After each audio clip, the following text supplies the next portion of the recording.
Olá, turma, tudo bem com vocês? Estou aqui hoje para dar início à nossa aula de número 7, dar continuidade aos nossos conteúdos, né? Hoje nós vamos falar sobre os procedimentos de enfermagem que estão relacionados à alimentação do paciente. E para a gente tocar nesse assunto, para a gente falar sobre esses procedimentos, nós vamos falar sobre as sondas, né? As sondas que servem tanto para a administração da alimentação do paciente, como serve também para realizar drenagem de líquidos que precisam ser retirados do organismo do nosso paciente, tá ok? Coloquei essa imagem aqui, que já demonstra para vocês, já dá uma noção por onde que essa sonda ela vai ser introduzida, né?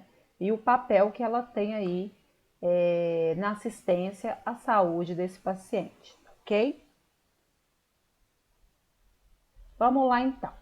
Nós temos a sondagem gástrica, que é nada mais do que a introdução de uma sonda ou um catéter de Levine através do nariz ou da boca até o estômago do paciente. Então, a sondagem gástrica, o objetivo dela final é chegar até a região gástrica do paciente. Vai ser introduzida pelo nariz ou pela boca, de uma forma que chegue até o estômago do paciente, ok? Geralmente, a introdução ela é feita pela região nasal mesmo do paciente e vai usar como opção a boca do paciente quando tiver algum impedimento que essa sonda seja passada pela região nasal do paciente. Coloquei esse desenho aqui para a gente ver o trajeto da sonda, né? Que ela vai entrar aqui pela região nasal do paciente e vai parar lá no estômago desse paciente. Vamos lá. A finalidade tem como finalidade descompressão gástrica, pode ser também para lavagem gástrica, alguma investigação diagnóstica, administração de fármacos, de medicamentos, né? Infusão de dieta e mensuração e avaliação do volume do conteúdo gástrico. Estas são as finalidades da sondagem gástrica. Sempre lembrando que o paciente que vai utilizar desse procedimento, que vai necessitar desse procedimento, é um paciente que apresenta algum tipo de obstrução das vias normais, né? Às vezes não está conseguindo deglutir, precisa aí da sonda para ajudar nesse processo, para levar o alimento até a região gástrica desse paciente. Outras indicações. A indicação quando ocorre intoxicação exógena, ou seja, o paciente ele foi intoxicado por algo que veio de fora do seu organismo. Paciente em estado grave, traumatizado, estado grave, não consegue deglutir, traumatizado, passou por um incêndio, por exemplo, ou houve a queimadura da região aí gástrica do paciente, pegou ali faringe, pegou esôfago, que o paciente está impedido de se alimentar pelas vias normais, tá? Perioperatório, clientes que não podem ou não conseguem deglutir, como eu falei anteriormente, ou pacientes que estão tão debilitados que eles precisam de uma complementação nutricional. A absorção do alimento pela via natural, ela não está ocorrendo de forma eficaz, eficiente. E na presença de vômitos persistentes. São as indicações. Quais os materiais que eu vou precisar para esse procedimento? Uma coisa que eu queria falar antes com vocês, a sondagem gástrica, ela é realizada pelo enfermeiro. O técnico ele não pode realizar a sondagem gástrica, mas o técnico ele vai prestar assistência ao paciente que passou pelo procedimento de sondagem gástrica. E para que ele possa prestar assistência, ele tem que conhecer todo o processo de sondagem, de fixação dessa sondagem para que ele consiga realmente prestar uma assistência de qualidade ao paciente. Por isso, justifica-se a gente conhecer aí um pouquinho sobre a sondagem gástrica, tá ok? Qual material que eu vou precisar para realizar esse procedimento? Nós vamos precisar de uma seringa, o esparadrapo, nós vamos precisar, ou o micropore, às vezes pode acontecer os dois. Geralmente, como a fixação ela é feita no rosto do paciente, o micropore ele é mais indicado, tá bom? Mas tem instituição que só tem esparadrapo e a gente vai ter que se virar com o esparadrapo. O estetoscópio, tá até escrito errado aqui, não deu para me corrigir.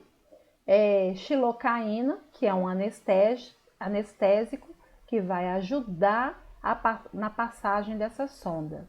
Porque vocês há de convir, né? Uma sonda que entra pela região nasal do paciente incomoda, né? Então é preciso fazer uso da xilocaína, que ela vai anestesiar enquanto essa sonda é introduzida, ok?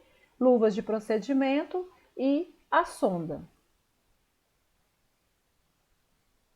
Aqui está descrito todo o procedimento. Primeira coisa é o material, a gente já viu lá anteriormente, lembrando, né, de aulas anteriores. Se prepara um material no posto de enfermagem, né? Todo o material que você vai precisar, identificação, se for já introduzir alimentação ou medicamento, todo o material deve ser preparado previamente, tá ok? Nós vamos preparar uma bandeja contendo, conforme a imagem lá, a sonda. Tem a numeração da sonda aqui. A 18 é para adulta, outra numeração vai depender aí, é adolescente, criança.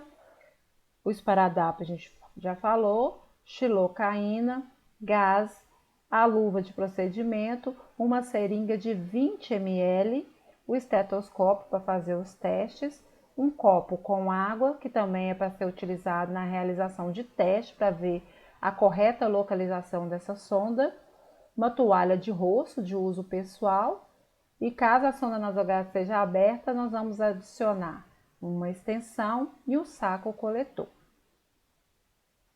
Como que eu vou realizar esse procedimento?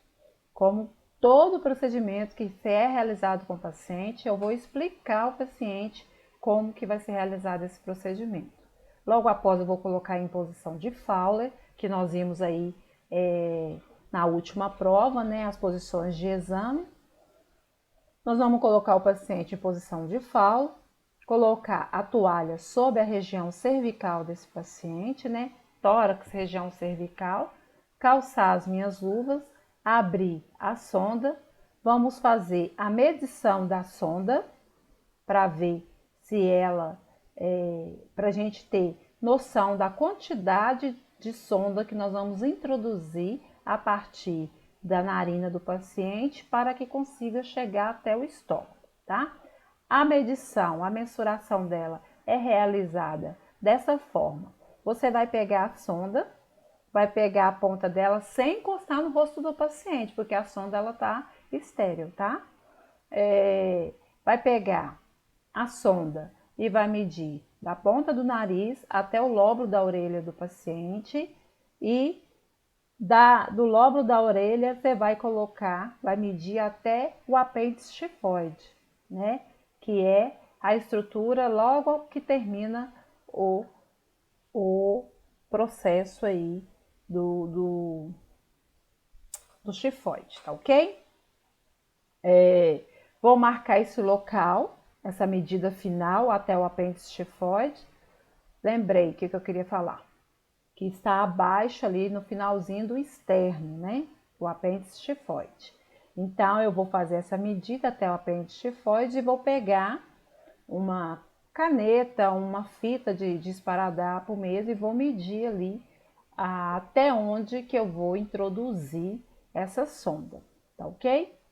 Vou passar a xilocaína uns 10 centímetros da sonda, do início da sonda para o comprimento da sonda, uns 10 centímetros, e vou introduzir por uma das narinas.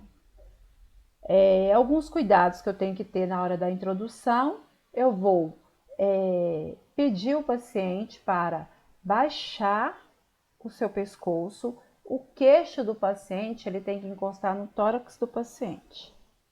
E durante a passagem dessa sonda, eu vou pedir ao paciente para deglutir, para engolir.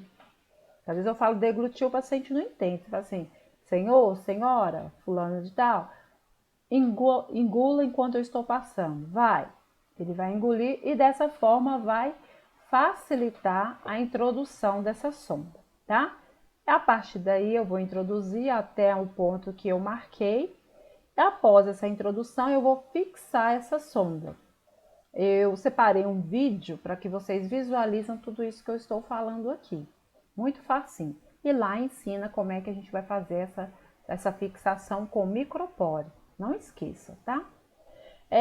E a partir daí eu tenho que fazer os testes, né? São 3 testes que eu tenho que fazer para confirmar a localização da sonda. Eu vou pegar a sonda, né, a ponta da sonda e colocar no copo com água. Se borbulhar, eu devo retirar a sonda porque se tem ar, porque está no local errado, deve estar localizado aí no pulmão do paciente. Na hora da passagem, ela desviou e eu não percebi, tá ok? Que aí, em vez dela estar no estômago, ela vai estar no pulmão do paciente. Depois eu vou pegar a seringa, vou encher essa seringa, encaixar a seringa e aspirar se vier líquido. Ou seja, um dos testes também é para ver o conteúdo gástrico do paciente. Se eu pegar a seringa, conectar a seringa e ao aspirar sair, geralmente é a bile que sai, né? Aquele conteúdo gástrico lá. Se sair, é porque está no estômago. E se for um volume pequeno de conteúdo gástrico, eu vou devolver esse conteúdo gástrico para o estômago do paciente. Lógico, se for um conteúdo grande, 100 ml, 200 ml, eu não vou devolver, né, gente? Se é um conteúdo pequeno, eu já devolvo ali mesmo para o estômago do paciente. E por fim,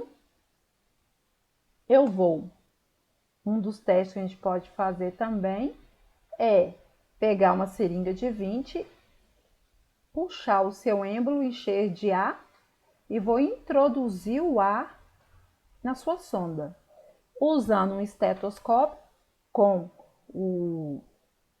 aquela parte de ausculta diretamente em cima do estômago do paciente. Eu tenho que escutar o barulho de ar entrando no estômago do paciente.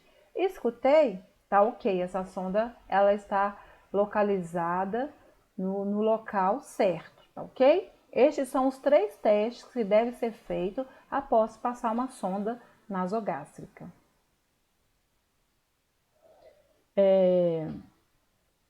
Aqui eu coloquei um pouco maior para vocês verem. Vamos lá. As vantagens e desvantagens dessa sondagem gástrica, tá? O estômago é um reservatório natural, é uma vantagem. Uma desvantagem, sonda posicionada inadequadamente, tem a chance de acontecer a aspiração da solução alimentar para o pulmão.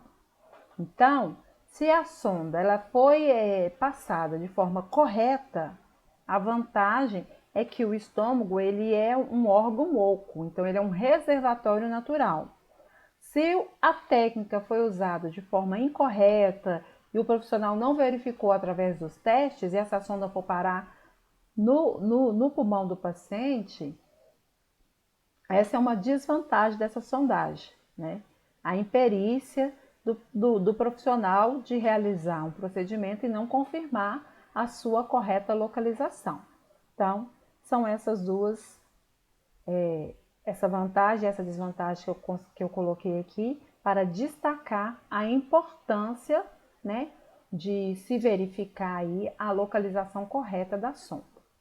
Algumas contraindicações ou mesmo restrições. Lembrando, gente, antes que eu me esqueça, sondagem gástrica é de prescrição médica.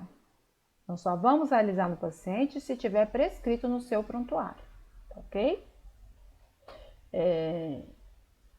Introdução da sonda pela via nasal oral. Clientes com varizes, lesões ou estenose esofagiana e com disfunções gástricas é contraindicado.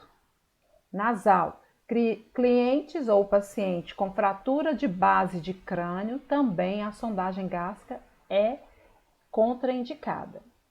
E quando a sondagem é realizada pela via oral, o paciente ele tem que estar consciente, né?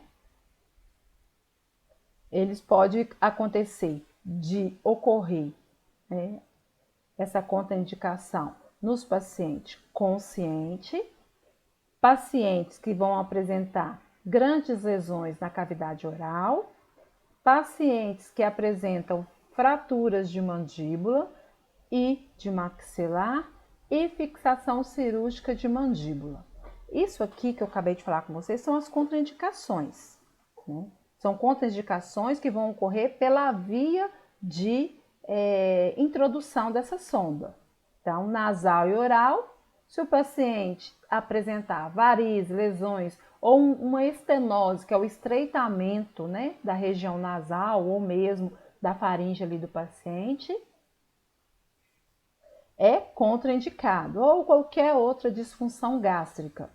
Pacientes com fratura de base de crânio é contraindicado. Quando a via for oral, o paciente é contraindicado, ele está consciente. Paciente que apresenta lesões de cavidade oral, fraturas de mandíbula e maxilar, fixações cirúrgicas de mandíbula.